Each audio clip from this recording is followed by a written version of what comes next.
today we are gathered here for the observance of International Human Rights Day, the theme for which is empowering youth with psychosocial disabilities for advocacy and inclusion in the decision-making process.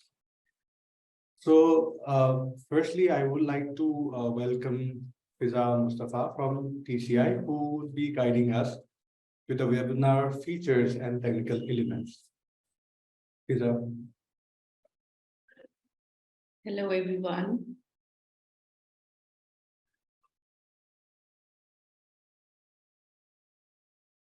Hello, everyone. Am I audible?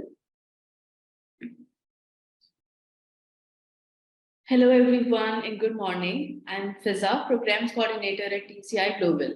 And thank you all for joining us today. Before we officially kick off the session, I would like to share a few guidelines for this meeting. Firstly, I would like to inform you that this webinar is being recorded, and the purpose of recording is to make it available to those who registered but couldn't attend due to different time zones. We are providing international sign interpretation and closed captions. To have access to the closed captions, please access the CC button located at the bottom of your screen. We also have Spanish translator for this session. To access the Spanish translation channel, please click on the globe at the bottom of your screen and select Spanish as the language. For our dearest speakers, kindly keep your microphones and videos turned off when you're not speaking. You may activate your video and microphone when you're invited to speak on the panel. Moreover, you're also requested to speak in a normal pace so that the sign interpreter and the captioner can meet the flow of the presentations and statements. I will request the interpreters to flag us to slow down in case we are moving fast. During the event, if you have any questions for the speakers, you can submit them to the Q&A option, which is also located at the bottom of your screen. The speakers will address your questions directly or at the end of the session. We will keep the chat room open for use by the participants. Thank you everyone for your cooperation, and over to you, Saddam. Thank you.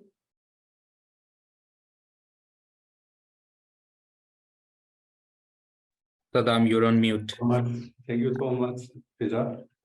And to give the opening remarks for the session and setting the context of the webinar, I would like to welcome Waqar Puri, Senior Programs Officer, TCI, who will be talking about sharing about the TCI Youth Platform and way forward. Over to you, Waqar. Thank you so much. So I just wanted to confirm with Fiza if you are managing the spotlight. Okay, I've done that. So hello, everyone. As Saddam said, my name is Waqar Puri. I belong to Pakistan, and I'm working with Transforming Communities for Inclusion as a Senior Programs Manager. And I've been associated with this, with the movement of people with psychosocial disabilities, with TCI movement since 2014. TCI is an independent and global organization of persons with psychosocial disabilities, with its presence in more than 50 countries. And the idea of I will be speaking in this webinar today from the global perspective on inclusion of youth with psychosocial disabilities. The idea of doing this webinar series on youth with psychosocial disabilities is to learn the issues of young people with psychosocial disabilities and learn how we can address them and engage the youth which is left behind in various national, regional, and global advocacy spaces. I would like to thank all our distinguished speakers who have joined us today and has given us their precious time for sharing their experiences as youth with psychosocial disability and get together to build on a common vision for our inclusion in the community. So we work with our national leaders and members through our program instruments, and also by mobilizing with them for various advocacy opportunities. For example, we engage them in webinar opportunities, advocacy opportunities, different program opportunities. So TCI has been working with its members to enhance their movements at the national level. for advocating with their governments and their full inclusion in the disability and development processes. There are countries where movements of people with psychosocial disabilities don't exist. And even if they do, like they are very medical model, and to counter this issue, our fellowship program has been really successful in terms of, supporting our leaders for forming and developing their own organizations at the national level and building a momentum at the country level for advocating for the rights of people with psychosocial disabilities.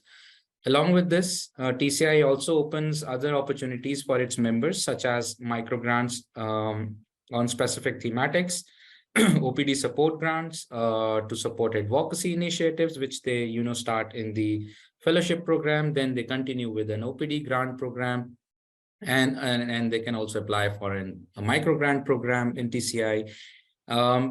And then there is another program in TCI, we call it like country missions and sub-regional meetings. We do it with the support of our members to engage with a variety of stakeholders, including the cross-disability, the UN agencies so that we can, dialogue with them for our inclusion and participation in the development and decision-making processes. To learn more about our programs and advocacy initiatives, you can visit our website or also write to us. Fiza, my colleague, she will share the details of our website and email address in the chat box. With this, I would also like to share that in TCI, currently, we are running our annual campaign on what we need, which starts in October and ends in December. And we are taking the submissions from persons with psychosocial disabilities and their organizations. And you can find more information on our website regarding the campaign works. It is my pleasure to welcome all of the participants also to this third webinar from the TCI Youth Platform. And we want to thank our key partners, especially the International Disability Alliance. And this space. I still remember that we were in Jakarta when we started this youth platform together during a workshop, which we did like post GDS workshop, and we developed on this platform. So thank you so much for this partnership and creating this space for young people with psychosocial disabilities, and to work on a way forward. Followed by this webinar, we will be working on the way forward, like how we can support and strengthen the movement of young people with psychosocial disabilities. The webinar today is to mark the International Human Rights Day.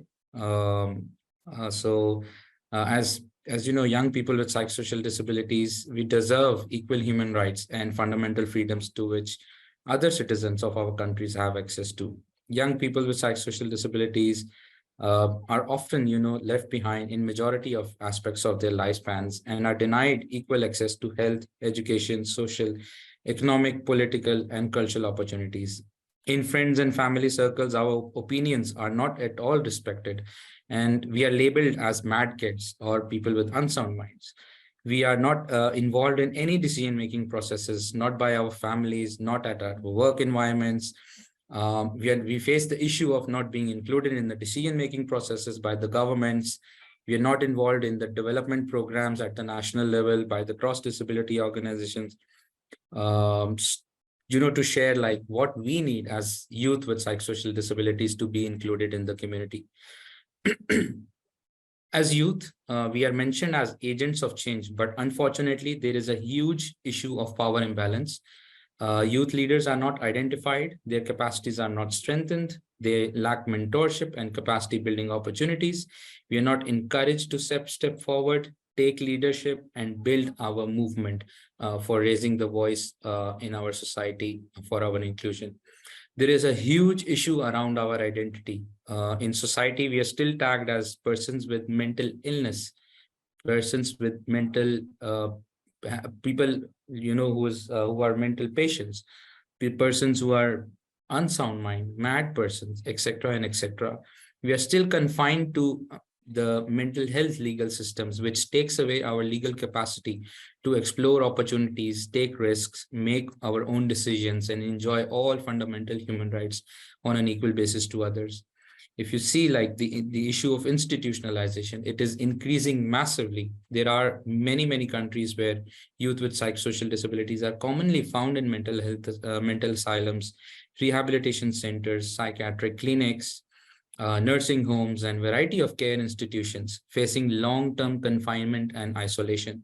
So it will be great to also document and also put a highlight on the deinstitutionalization guidelines, which was developed and launched by the CRPD committee last year. And I think like it is one of the most important component which should be made part of this, the way forward of the way forward document of this webinar series. So our families see us as burdens on them, and we are forced to take psychiatric treatments, which make us numb, not even mentally, but also physically. Psychiatric diagnosis and treatments make our lives worse, and we are dropped out of education systems, losing hope in life. And there is a full list of issues which should be addressed for making our inclusion as youth with psychosocial disabilities in the development processes.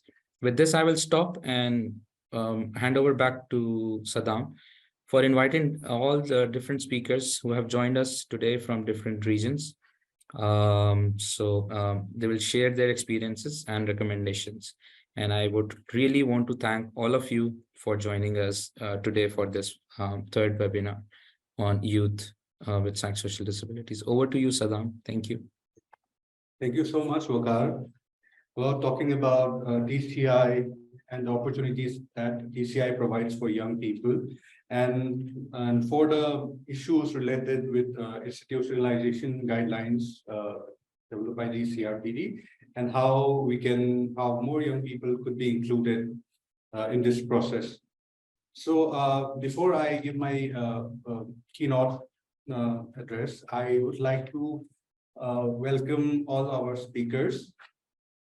And firstly, I would like to welcome Tabitha Kamura.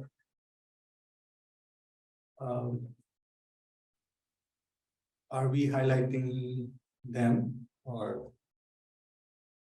No, Saddam, I think you can, keep, you can carry on with your statement, and then when you are inviting them, you can introduce them before you.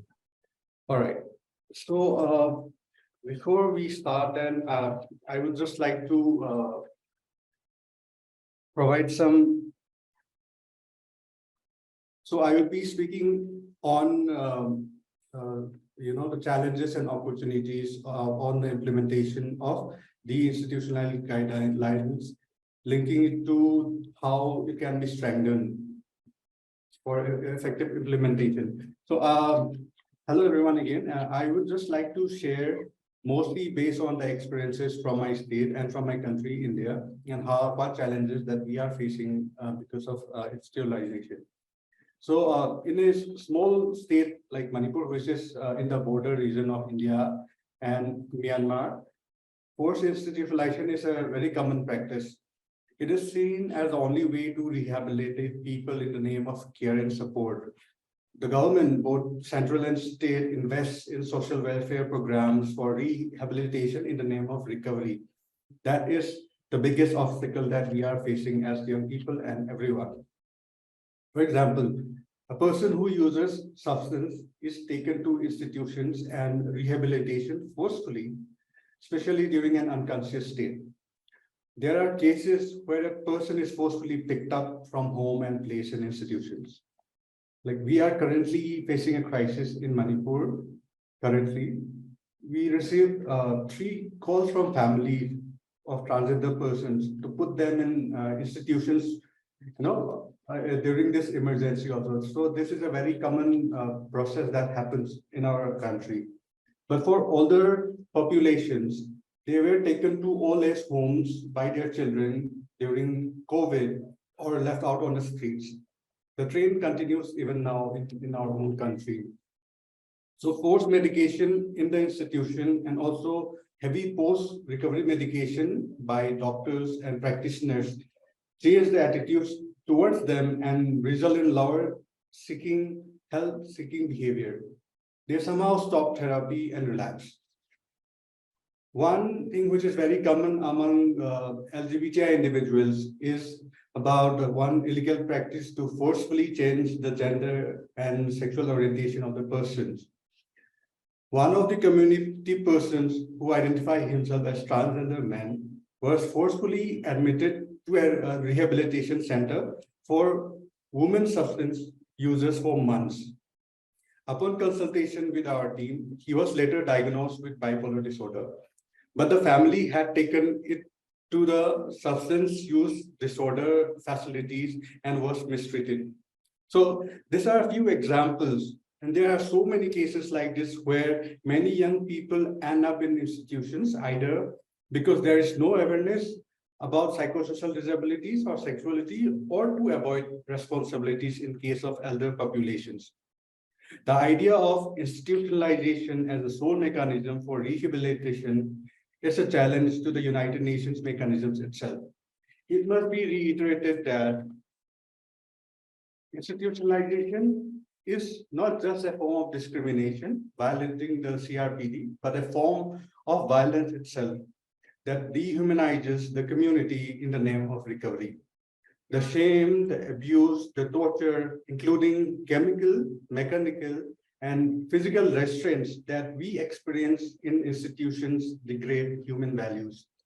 This cycle of violence, discrimination, and social exclusion robs our dignity as a person and further exploits the right to live in the society.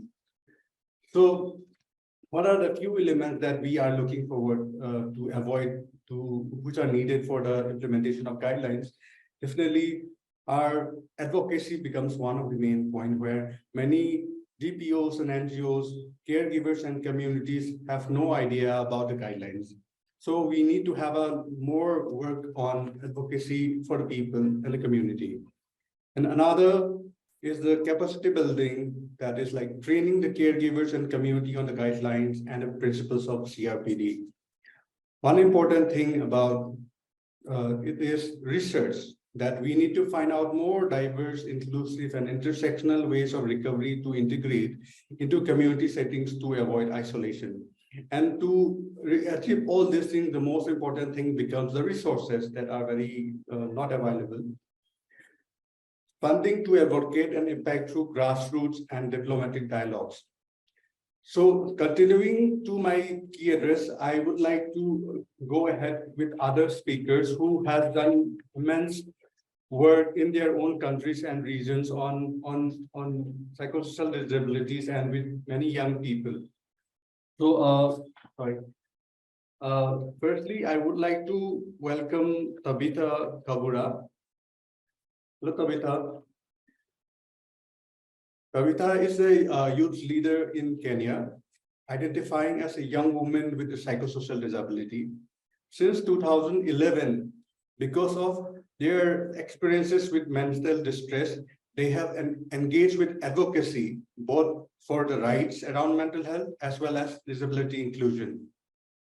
They have found a lot of meaning in peer support groups, sharing space with colleagues who understand has been a source of inspiration for them.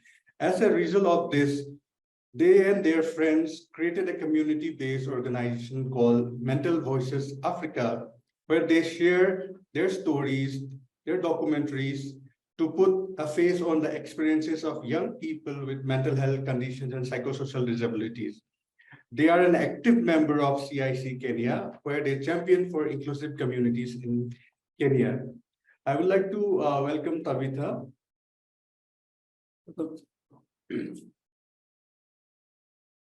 Tabitha would be speaking on their contribution to the advocacy actions of this declaration of how they are mobilizing young people in Kenya. Oh, okay. Hello, everyone. My name is Tabitha Kabura Mwangi. I'm a youth with psychosocial disability and also a member of CICK Kenya. So maybe a short summary of what we do. CICK Kenya is an organization of persons with psychosocial disability. And what we do, we advocate for the rights of persons with psychosocial disability. by community outreaches. And another thing that we do, we educate the community about mental health issues, create awareness in regards to mental health issues. And I'm speaking my contribution towards Addis Ababa Declaration. The declaration, maybe as also what I can share for the people that don't know about the Addis Declaration. It is a statement that was agreed upon with by five East African countries, that is Rwanda, Kenya, Ethiopia, Uganda, and Malawi. They realized that there's a lot of violations in regards to human rights, especially by persons with psychosocial disability. And some of the violations that they found out is that persons with psychosocial disability didn't have the legal capacity to make their own decisions. Another thing that they found out is that persons with psychosocial disabilities are being denied their right to vote, that is political right to vote, housing, basic needs such as food, and also their rights to sexual reproductive health. And it is so unfortunate that the women with psychosocial disabilities, their guardians or their caregivers made decision without their consent, especially when it comes to sexual reproductive health. And some of the women with psychosocial disability were forced to do forced to do sterilization. They were even coerced to do forced contraception, and also they were also forced to do abortions because they seemed like they couldn't be able to take care of the children, and also the right to have families. And these are the issues that also we face as women with psychosocial disabilities here in Kenya. And one of the challenges that we face upon is having our own capacity to make decisions. I, as a woman with psychosocial disability, have faced a lot of issues, especially when it came to having my own family. My own caregivers thought that I was not making the right decisions when I wanted to get married, and they were very skeptical about my marriage life and also having children. And they really advised me that it was not, that marriage is not easy, that I was not able to take care of my children. What happens if you get a relapse? What happens if you are working and you're not able to perform effectively at work? So those are the issues that we face. And also when it comes to work and employment, I remember there's a time in 2015 that I was working in a company as a front office manager. And unfortunately, I got a relapse during work. And I tried to explain to my employer about the issues that I had, because even during the interview, I disclosed that I have a mental health issue. So when I got the relapse, of course, I went for therapy and rehabilitation. And after 1 month, I had to go back to work, only to receive a resignation letter that I was not able to perform effectively. And I was also a threat to the company. So those are the issues that we go through. And so we as the youth with psychosocial disability in Kenya, we are advocating for our rights when it comes to inclusion in works. We are trying to tell them and also to sensitize them about the importance of reasonable accommodations and also the important patterns of inclusivity.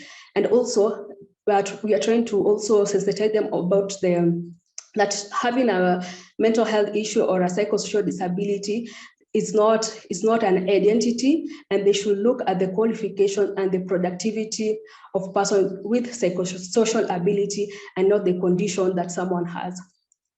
So in regards to that, and also I was supposed to speak about my mobilization of youth networks in Kenya. So in Kenya, we have a lot of youth networks. I'll speak about youth networks in association with mental health issues. We have an association called, an organization called USP Kenya. That is an organization that deals with, it's called Users and Survivors of Psychiatry Kenya, where persons with disabilities, especially psychosocial disability, meet up in groups, we call them peer support groups or friends circles. Some of them go for something like for outreach programs, like maybe visiting a garden. And some of them create like buddy systems where they just check in and have discussions on how they are doing, how they are coping up, how their medication are taking them so far, and the effects of the medication. And we also have safe spaces where we just share what we are going through as person with psychosocial disability without fear of judgment. And another organization that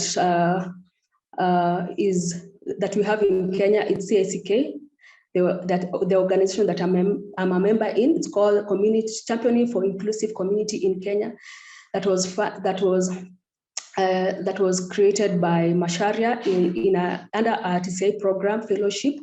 And we are about 30 members, active members with psychosocial disability, so passionate about mental health, creating awareness and disability inclusion in the communities.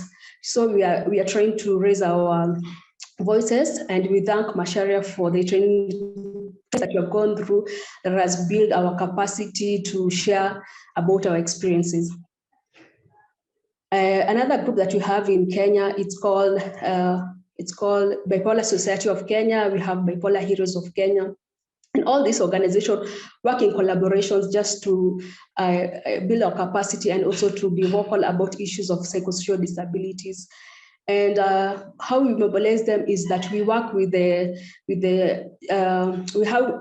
community health workers. We work with the government facilities that have mental health services, clinics. And we also work with the chief barazas, where most of the chief know who who are the people that are facing psychosocial disability. And once they mobilize, maybe through notices or through barazas, where they create information that there's going to be a meeting in regards to psychosocial disabilities, youth always come. And we do activities like maybe sports activity, and after the sports activity, we create awareness to them about their mental health, and also share experiences, our lived experiences in regards to psychosocial disability. And we also encourage them to speak up and to be vulnerable, to speak up, to be vulnerable about what they're going through. If someone has a psychosocial disability or has a friend or a family member who has a psychosocial disability, we always encourage them to have a one-on-one conversation.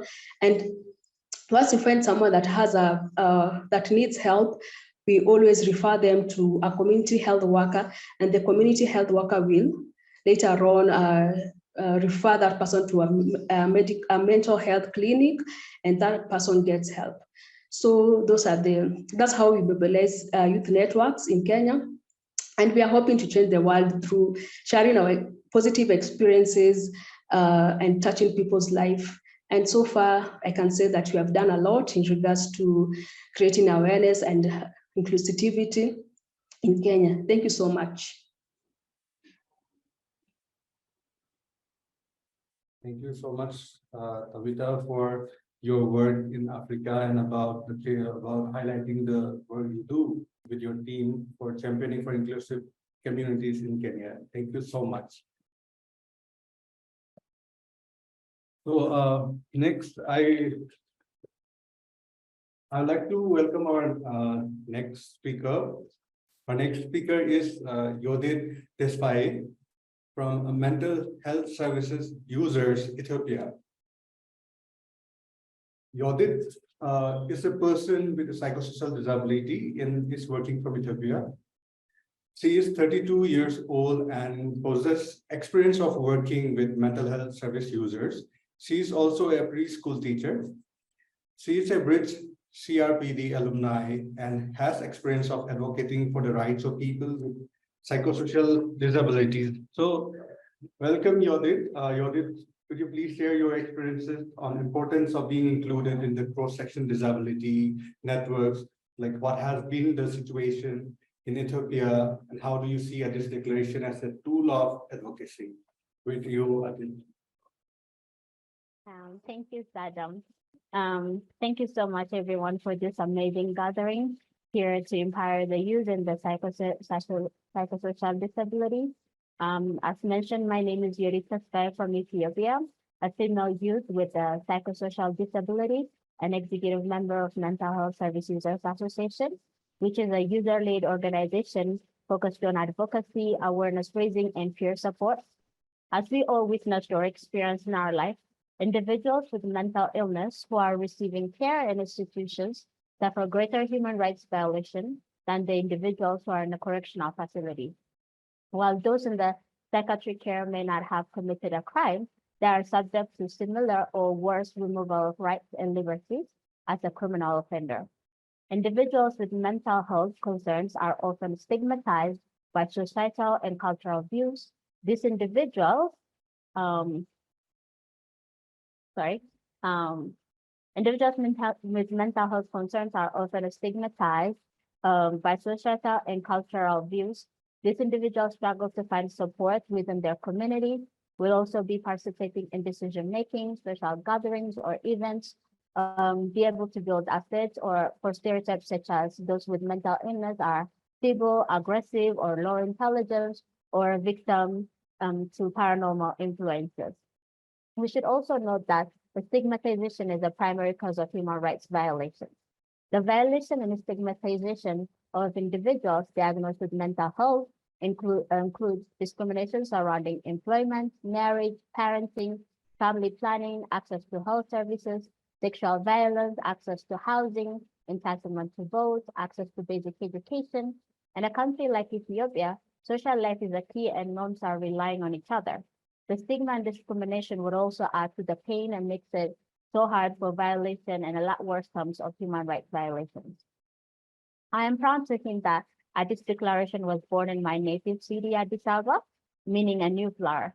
Addis translates as a new.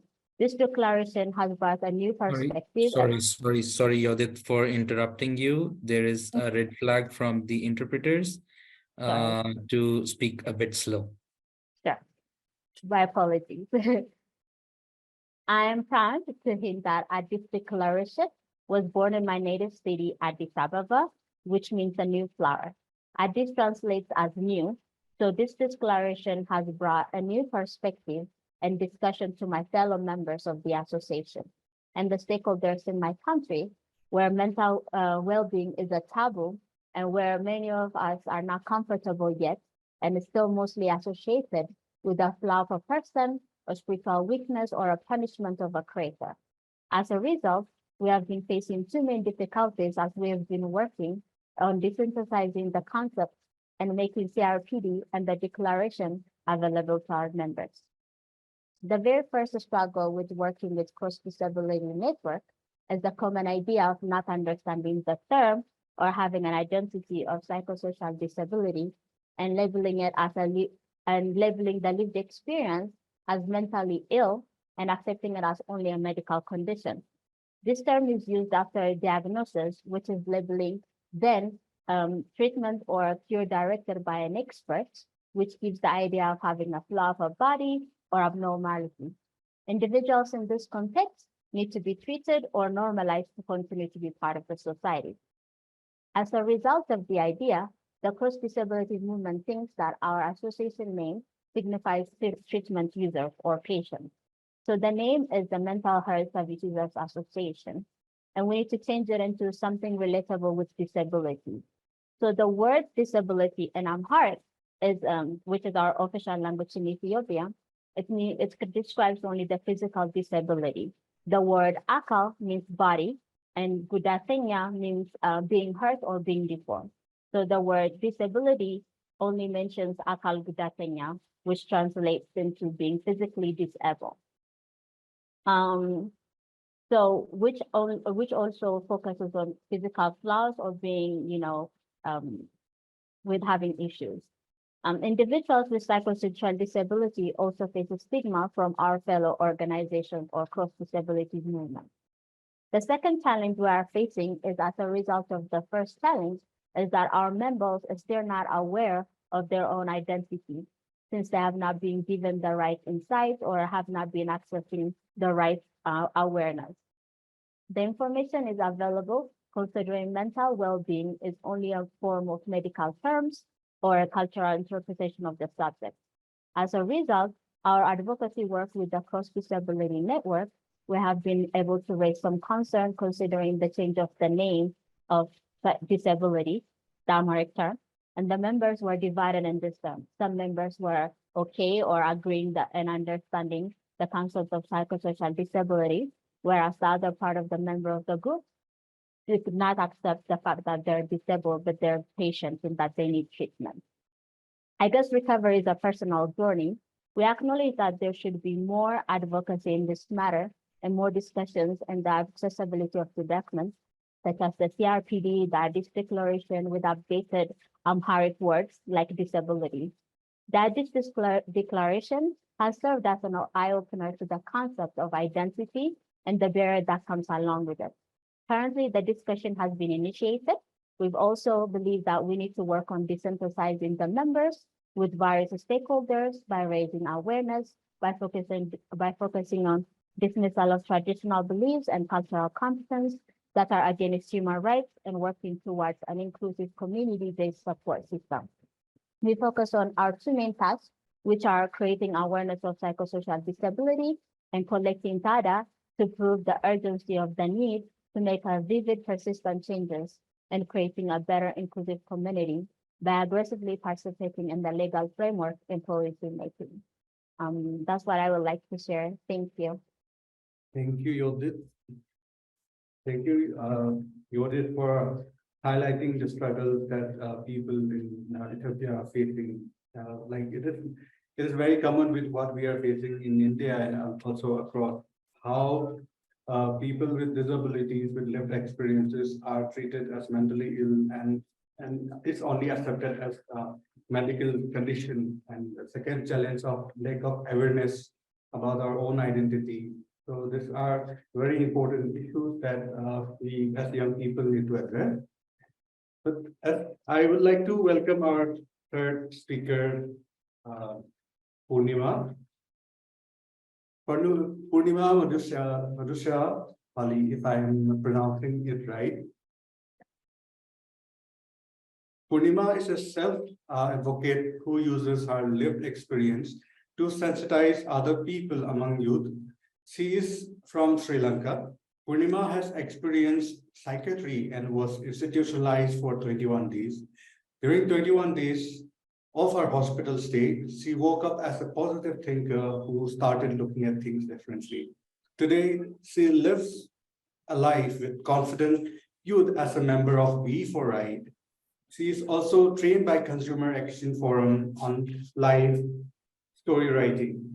Purnima, would you please share your experiences of exclusion faced inside communities and engaging the youth for advocacy with cross disabilities in Sri Lanka? Over to you, Purnima. Hi everyone, greetings from Sri Lanka. The presence of youth is important in the development process of any country. In Sri Lanka, the youth population is smaller compared to the adult population. 30 years of war in the north and east, and the southern youth instruction in late 80s has taken away or dispelled the active youth present in country's development process. The present economic crisis of the country has also resulted in the increase of persons with mental health conditions. Among them, majority are the youth. Family is the primary unit in society that grown us to become what we are. Today, our children are either forced by the parent to be in the best in the education process or completely neglected by the parents having to struggle in their day-to-day living. Suicides have become common even among university students, as well as children at school-going age. Drug trafficking and addiction have also been observed among youth who are still depending on their parents. Added to that is the economic crisis in the country affecting everyone. I work with youth with disability in our organization, as I am also a youth experiencing multiple disabilities that affect my day-to-day life in different ways. Our story is different to my peers without disability. We are expected to be dependent and sympathized by the wider society. Even we want to become independent. In many instances, our families are overprotective and try their best not to expose us to the outside world. Rarely, our voice is heard, our concerns are listened to, and our suggestions are given serious attention. Uh, Besides, the attitudinal barriers that disable us, environment and social barriers also play a role discour- uh, discouraging our issue. Therefore, we are not accepted as we are unless otherwise we approach and join organization of persons with disabilities or special resource made by our families and friends who have confidence on our abilities. All those factors that I have described above adversely contribute to personality development and leadership. Such a person enters the society for the first time with a fear of rejection. The best example is myself. I was worried about how the society would see my disability and whether they would sympathize me. As I expected, I was rejected by my peers who made fun for me. Uh, This resulted in adding another dark feather to my hat. I was diagnosed with depression and became survivor of suicide. Uh, was was the scenario when youth with psychosocial disability are concerned. Around them, there are many might and negative attitudes. Therefore, they are being excluded from community action and development process. Many experience losing the job when diagnosed with mentally ill. They were considered a burden by the families and their community. Even among the organization of persons with disabilities, rarely youth with disabilities are given the membership. There is a high level of societal stigma and discrimination that let them live in isolation. In Sri Lanka, cross-disability movement is strong in advocacy action, consumer action formers, adapt a creative method in educating the responsible stakeholder in inclusive action. Their advocacy tool is silence diplomacy.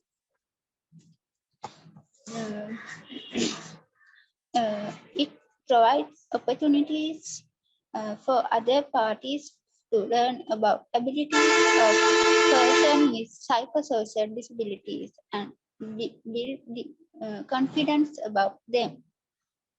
Through partnership, they offer their service and support to authorities, officials, and other development agencies to demonstrate their abilities. Their forum theater is observed to be an effective community sensitization tool. It makes the audience feel guilty of violating the rights of persons with psychosocial disabilities.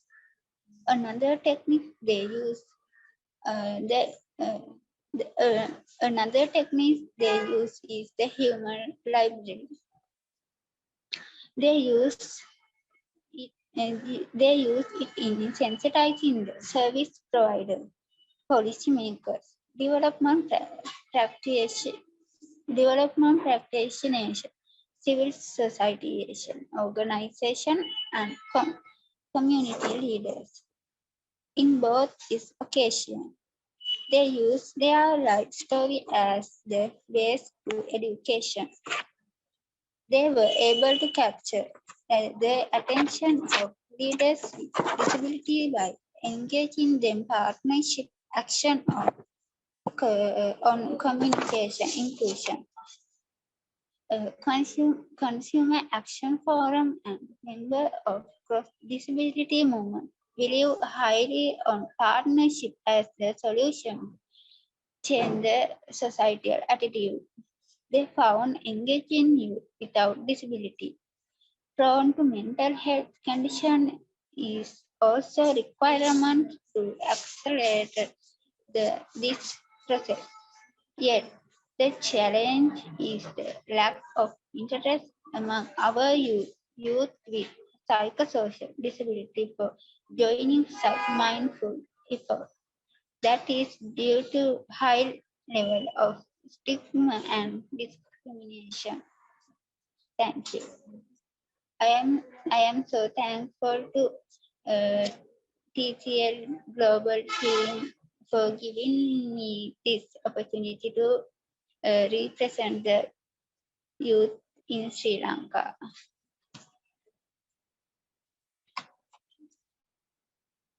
Thank you, Purnima, for sharing the experiences. And definitely from your speech, what we realize is that the economic crisis of any country has resulted in increase of persons with mental health condition. It is well documented everywhere. And thank you for sharing your story as a survivor. It will be motivating to many other people to come up and speak up. So what we saw from her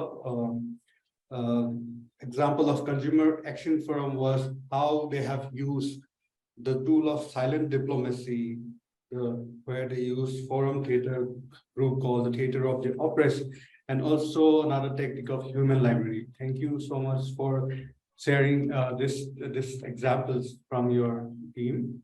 So the next speaker, I would like to call up the next speaker is Akiko Inoshima from Japan, from Cork, Japan. So Akiko Inoshima is a 24-year-old graduate student. She has been institutionalized in a psychiatric hospital 4 times, including 2 involuntary hospitalizations. She is new to the movement and is enthusiastic to learn a lot about the movement. She has a vision of reviewing and making policies inclusive for youth with psychosocial disabilities. So Akiko would be speaking around the issues faced by young people with psychosocial disabilities in Japan to access adequate education and employment opportunities. Over to you, Akiko. Thank you, Salam, for introducing me. And thank you everyone for letting me join this important platform. I am Akiko from Japan, and I was diagnosed with a psychosocial disability when I was 16. Since then, I was institutionalized for over 1.5 years in total and was forced to quit high school because of it. Today, as the representative of an NGO in Japan called PORCE, the Organization of Persons with Psychosocial Disabilities, I aim to illuminate the formidable challenges we face in accessing education in Japan and propose actionable solution. In Japan, psychosocial disabilities or problems among youth have become one of the most grave social problems. In our nation, 1 in 4 young individuals aged 18 to 22 has contemplated suicide, with 1 in 10 actually experiencing suicidal attempts. The number of individuals with psychosocial disabilities only aged 20 or below stands at the staggering number of 170,000 people. Moreover, there are significant educational barriers for us.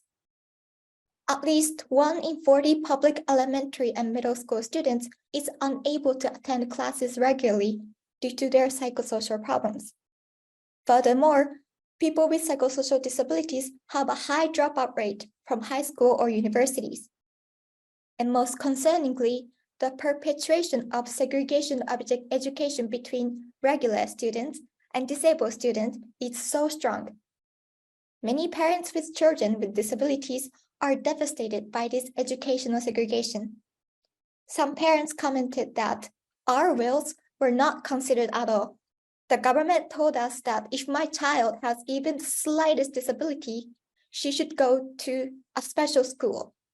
Or the government did not inform us of the option to choose regular school for our children. Despite the severity of this situation, the Japanese government response has been inadequate. This year, the Ministry of Education finally initiated a conference for students with disabilities. However, it exclusively targets university students, overlooking the crucial discussion needed for youth who have dropped out of school or are currently institutionalized. More concerningly, despite strong criticism from the CPRD committee in 2022 regarding the insufficiency of inclusive education, the government remains extremely hesitant to dismantle this educational segregation because they fear a decline in the overall educational level. This societal structure forces us to face numerous challenges in life regarding career and building our self-esteem. The lack of reasonable accommodation, bullying rooted in stigma, and extended institutionalization often force us to drop out of public education. Then the subsequent societal stigma will be attached to us, such as being labeled as a moron who couldn't even finish the basic education. This further intensifies our feelings of isolation and self-hatred, driving some to contemplate suicide. In a society lacking inclusive education, pervasive social stigma persists, portraying individuals with psychosocial disabilities as burdensome and unintellectual. This harmful social stigma actually caused me to commit suicide as well multiple times, thinking I would never be a meaningful member of society. While Japan legally mandates reasonable accommodation for all schools, the current situation is fraught with mental anguish and time cost for us to seek such accommodation. The absence of support centers for disability consultation in private universities and varied direction from teachers hinder us to receive necessary accommodation. In fact, I often have to abandon courses and classes I truly wanted to take because I couldn't receive accommodation. These societal and structural barriers prevent passionate individuals with psychosocial disabilities from pursuing dream careers and protecting their self-esteem. To transform this unjust system, I suggest 3 action plans today. First, we should thoroughly implement an inclusive education system. A fundamental transformation of education system is imperative to ensure inclusive practices that accommodate the diverse needs of all students. CPRD General Comment number 4 stated that neglecting reasonable accommodation in school is a form of discrimination and violence. Secondly, we should establish inclusive counseling center in all educational institutions. Creating accessible spaces for inclusive counseling and ensuring that reasonable accommodations are readily available to every student is essential in fostering an environment of equality. Thirdly, we should enhance this kind of collaboration and support among youth, both nationally and globally. Young individuals must be strengthened collaborations and provide mutual encouragement to collectively combat societal stigma that significantly damage our future and self-esteem.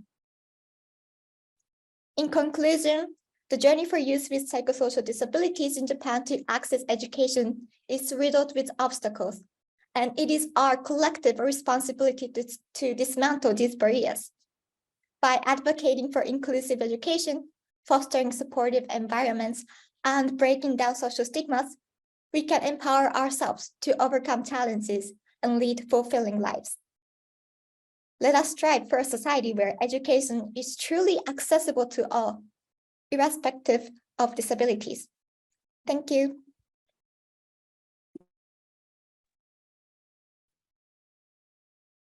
Thank you so much, Akiko, for the suggestions and the experiences.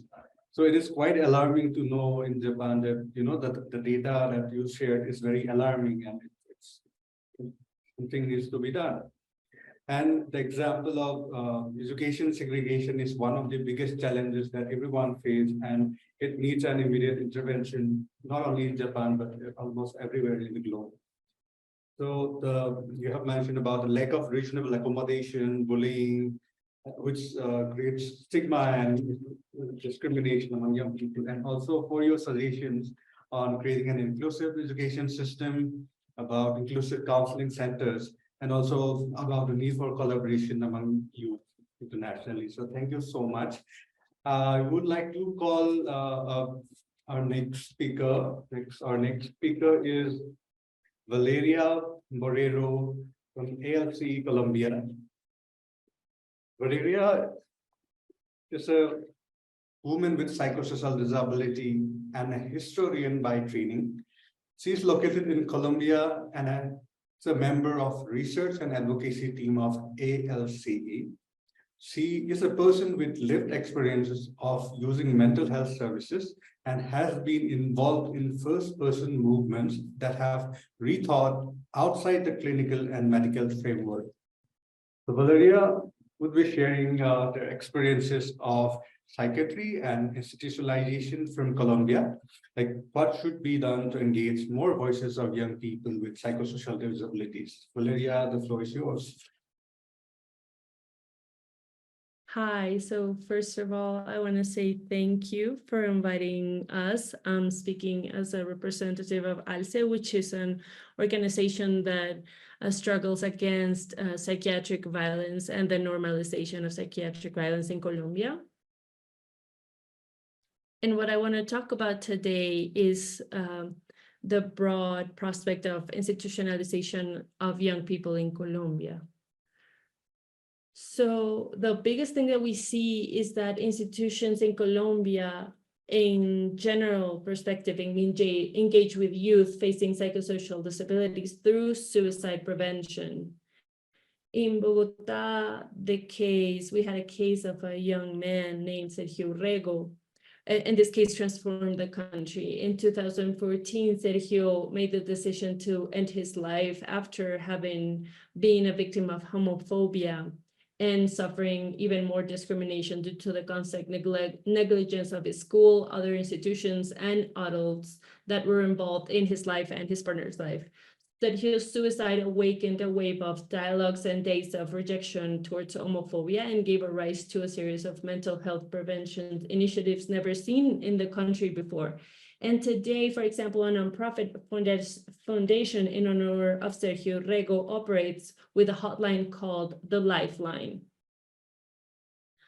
This line provides emotional support. It is a complement to and sometimes to fill the gap of the mental health hotlines offered by Colombian state. Although mental health hotlines and the suicide prevention approach entail important steps and forms of support, important forms of support to broaden their understanding of mental health in Colombia, we can see that this have been insufficient and sometimes counterproductive in the face of the current reality of people with psychosocial disabilities in Colombia. the blunt approaches to suicide prevention that prioritized by psychiatry and other institutions in Colombia have created a series of realities focused on acting to contain, control, and force the person to certain treatments under the idea of whatever it takes. That means that any treatment is valid to prevent suicide, but little thought is given to how to allow and nurture life according to short, medium, and long-term well-being of the person. A key way in which this reality operates in Colombia, and particularly regarding young people, is through medicalization and normalization of medicalization in society. So currently, psychiatrists prescribe psychiatric drugs to young people as if they were commercial painkillers. They take no greater responsibility for how such drugs affect young people's developing brains and their health in general, and how they are incompatible with the way of life of many, and even incompatible with their considerations of what their well-being would be.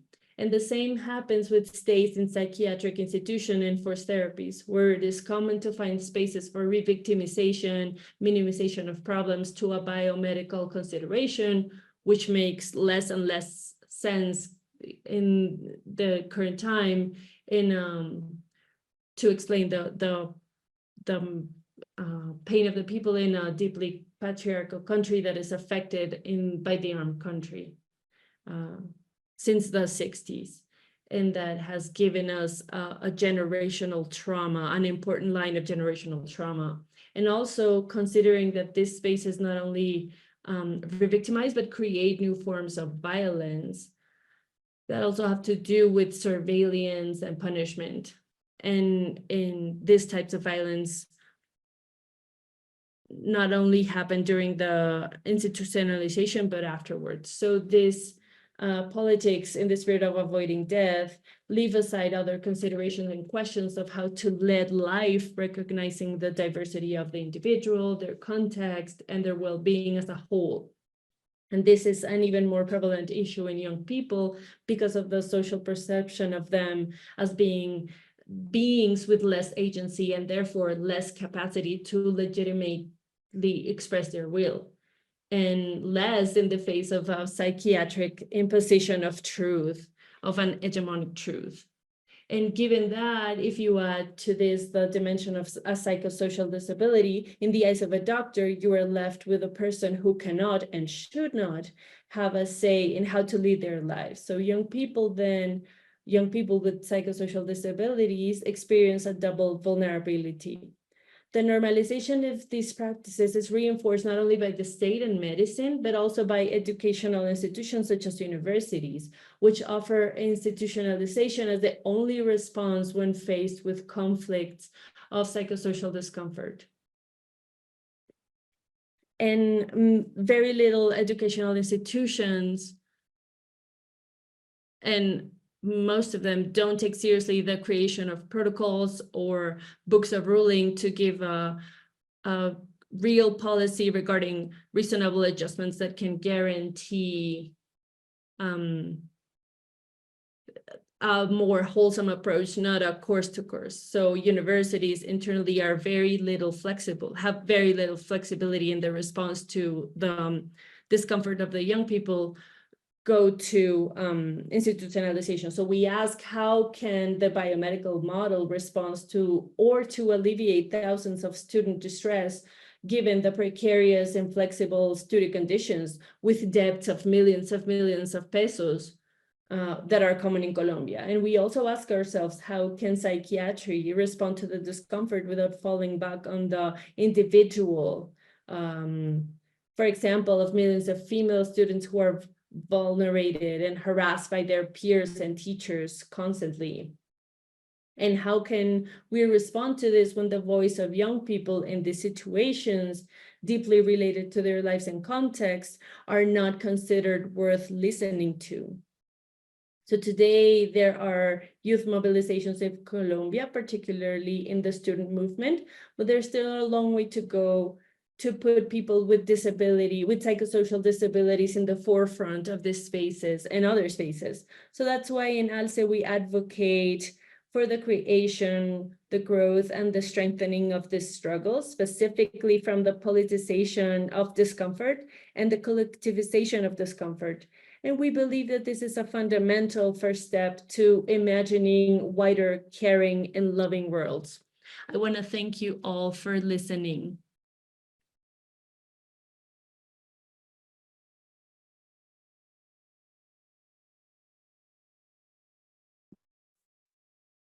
Thank you, Valerie, for sharing your experiences. And it is very unfortunate that many young people still go through mental health issues and about the concerns related to suicide.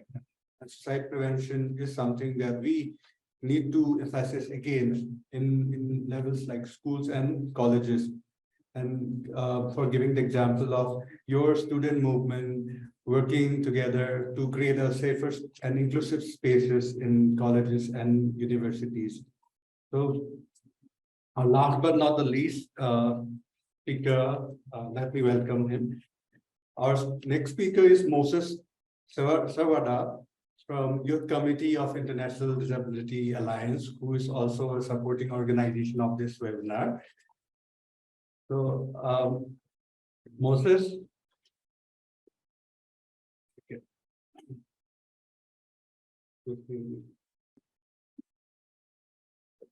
Moses, are you there?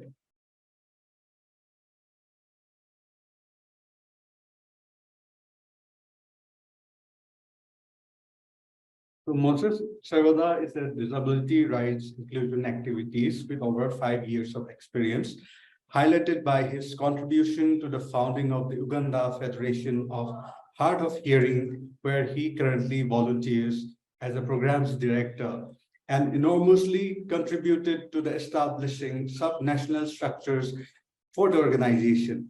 He holds a Bachelor of Science in Information Technology and a certificate in social work. He currently serves on the IDA Youth Committee, representing International Federation of the Hard of Hearing, and alumnus of the 2019 Young African Leaders Initiative, and the Bridge CRPD SDGs Modules 1 and 2 trainings held in Uganda in 2018. Moses is hard of hearing and passionate about disability rights, inclusion in development process.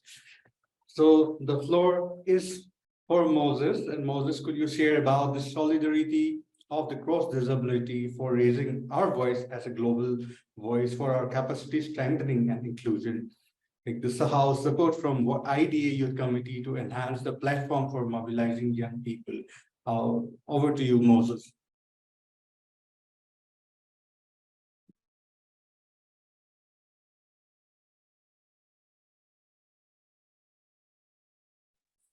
You are on mute, Moses.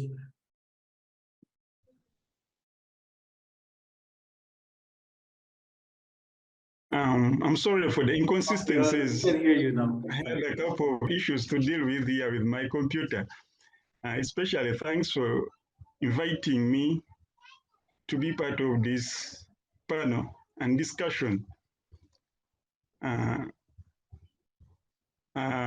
International Disability Alliance, which I'm representing today, is an international organization that focuses on building synergies among stakeholders in advancing disability rights, building capacities of the marginalized groups,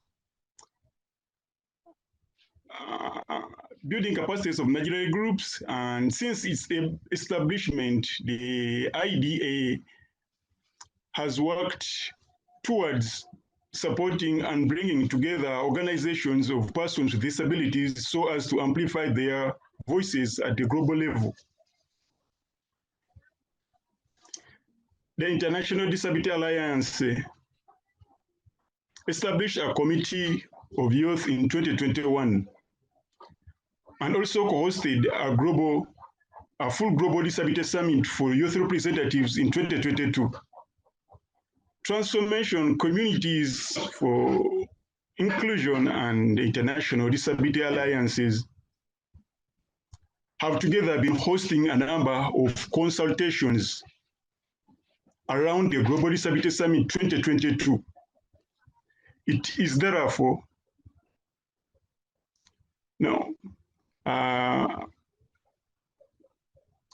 they have held consultations together between the Transformation Communities for Inclusion and the International Disability Alliance around the Global Disability Summit 2022.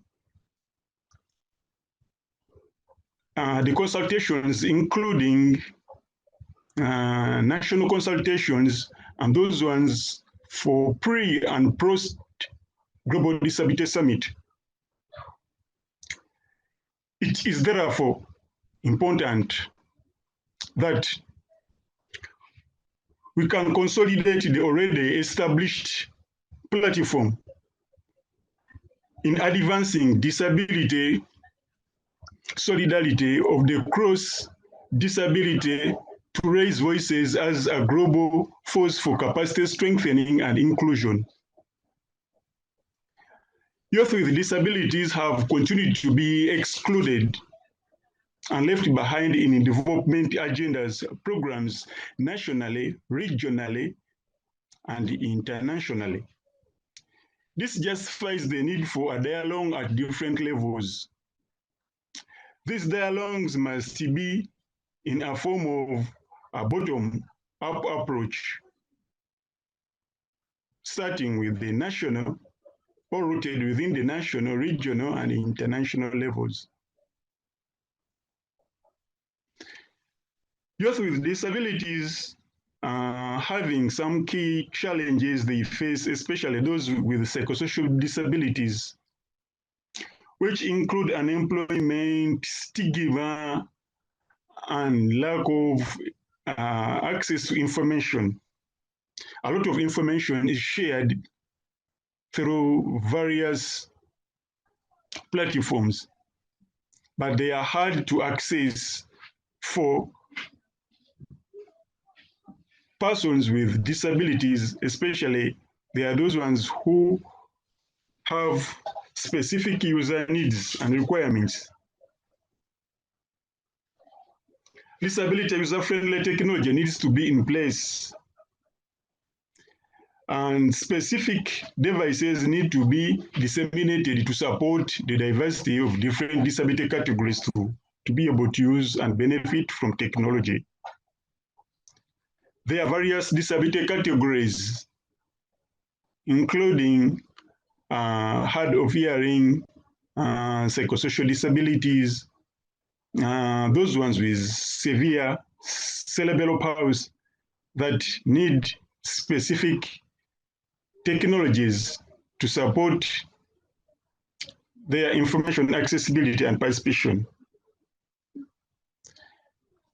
More technology, there are many transactions and many other engagements that are being done and all need the support of technology.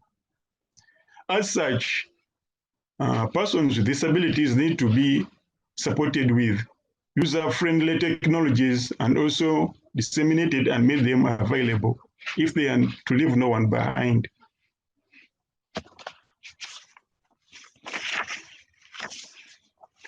And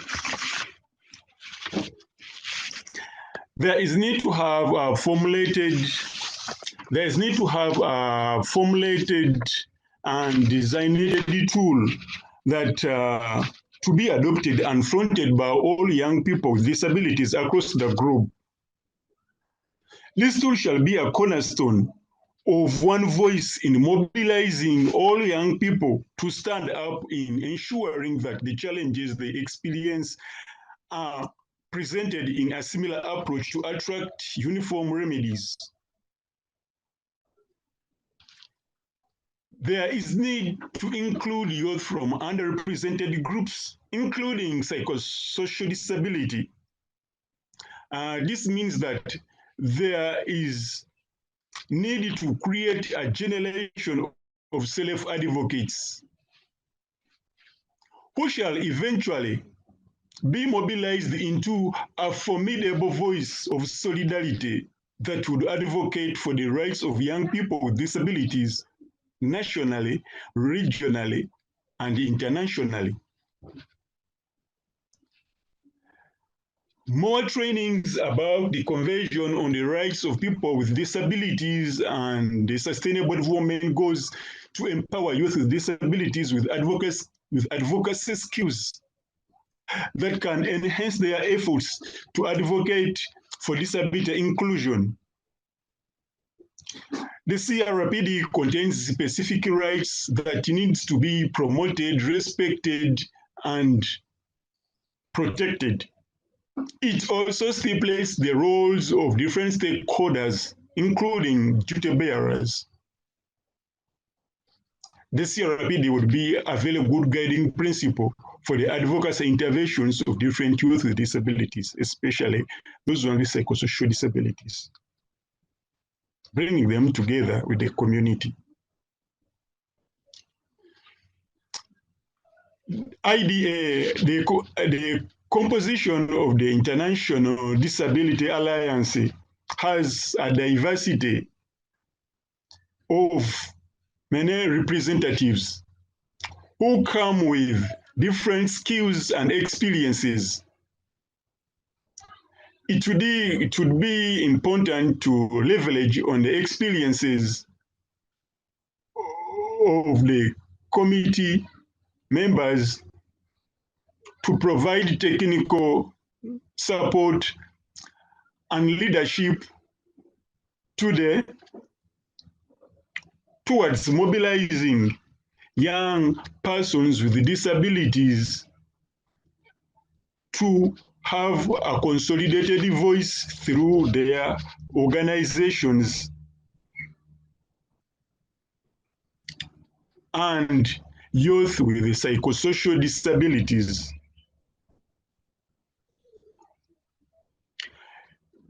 Lastly, it is important that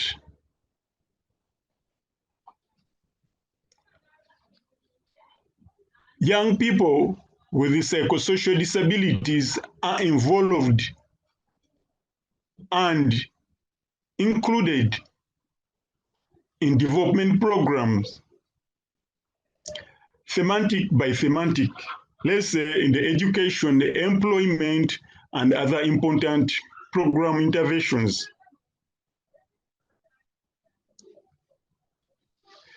There is need to have or to shift attention of how we understand people living with psychosocial disabilities in their communities, shifting our understanding entirely as the disability movement and also the wider public or the general public, understanding that there is more to do or to understand about persons with psychosocial disabilities, especially as regards to the medical model and the social model. Would like to look at the human rights-based approach, looking at persons with psychosocial disabilities in the human rights-based approach, the social model, and how they can be meaningfully supported and to integrate in the community. Thank you.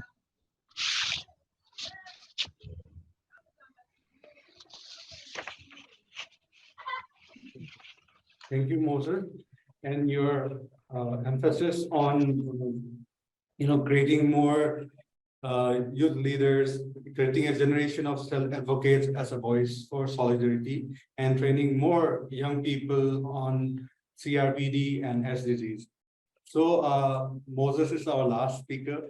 So before we wrap up this webinar, I would like to inform that those people who have some concerns or the audiences who want to ask questions, our chat box is available. So we will not be able to take questions because of the time constraint.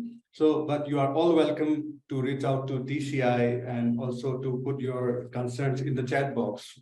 We have 5 minutes. As I conclude the remarks, we have time for you. So as a concluding remark,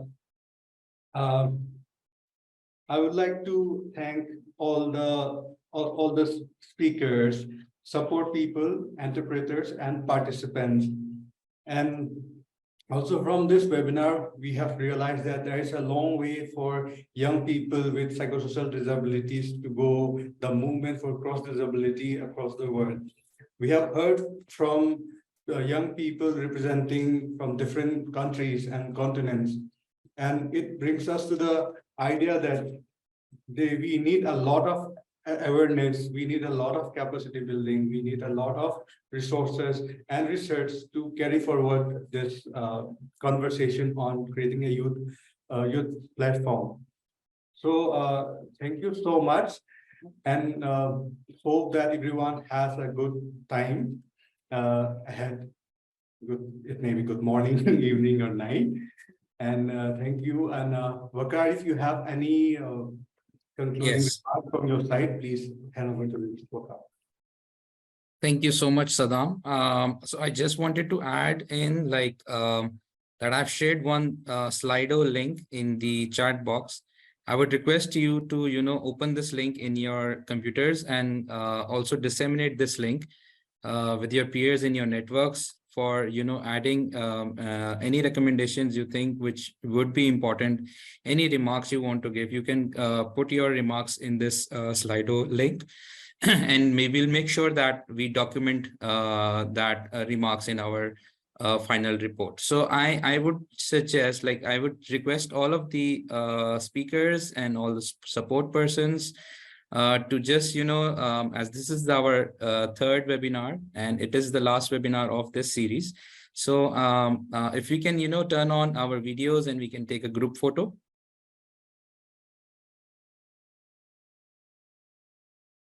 Quickly, if we can turn on our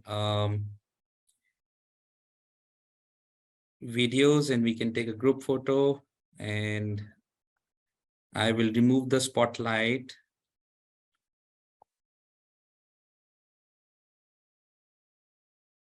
Everyone, please, we can feel free to, also the support persons, please.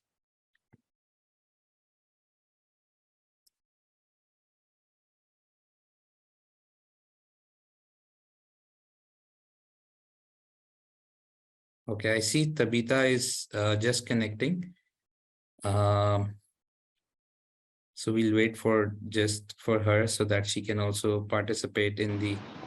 Okay. Tabitha, can you turn on your video? We are taking a group photo.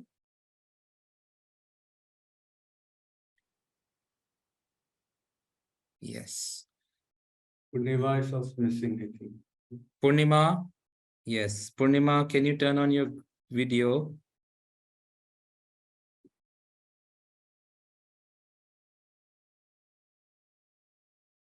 Also, our another interpreter is missing in the picture. Hi, Samuel.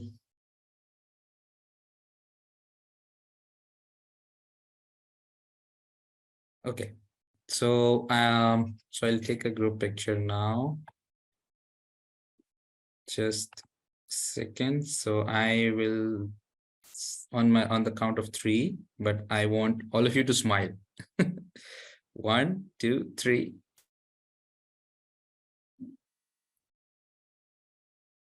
Thank you. Thank you so much. Thank you. So I want to thank all of you from the Secretariat, from the TCI Secretariat, and I want to thank TCI International Disability Alliance and IMHA for this partnership. And thank you all of you. I saw some speakers who have been with us in the previous webinars in the participant list. So thank you all of you for joining us. Thank you for being with us throughout this 3-part webinar series. And we look forward to engaging more in the coming future. Have a very, very good day.